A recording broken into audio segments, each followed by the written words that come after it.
Assalamu alaikum. My name is Numan Hamid from Group A. I am here to discuss the case study of granulosa cell tumor in the mare.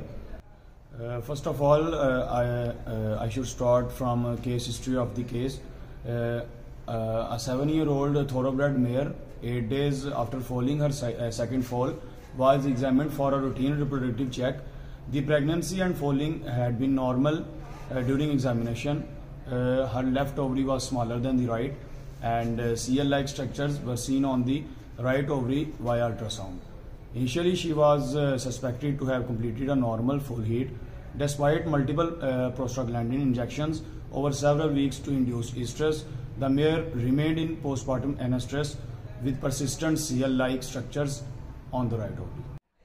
Now I would like to discuss the clinical signs present in the case study. No outward signs of illness or abnormal behavior, persistent anestrus after foaling, ovarian asymmetry, left smaller, right larger, lack of uterine edema despite repeated prostaglandin treatments. Now I am moving towards the physical examination present in the case study. He did transrectal palpation and ultrasonography first of all.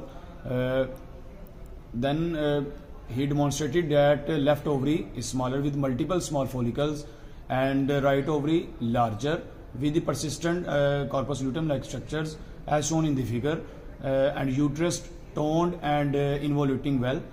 Then he performed speculum exam, minimal vaginal bruising, cervix contracted. Then he performed ultrasound at 65 days postpartum, confirmed the persistent structures on the right ovary.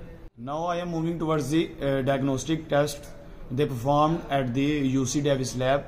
They performed serum hormone analysis.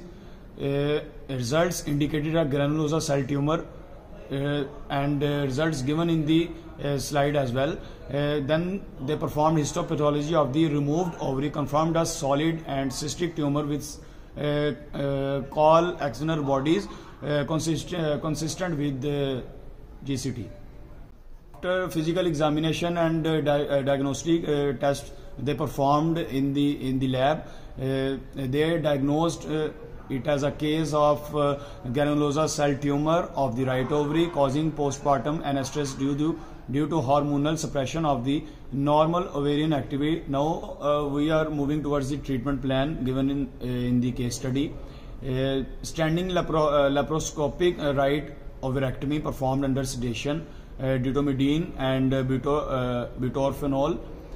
Then they suggested antibiotic therapy, included ceftriaxone sodium and gentamicin to avoid the secondary bacterial infection after the surgery.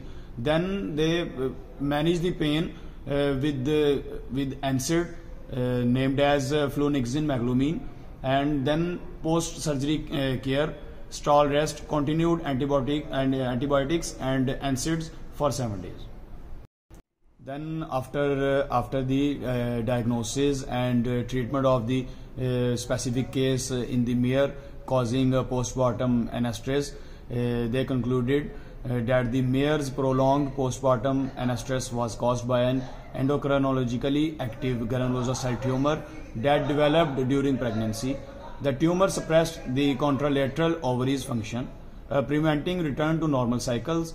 After surgical removal of the affected ovary, the mare recovered well and was successfully rebred the following season, delivering a live foal.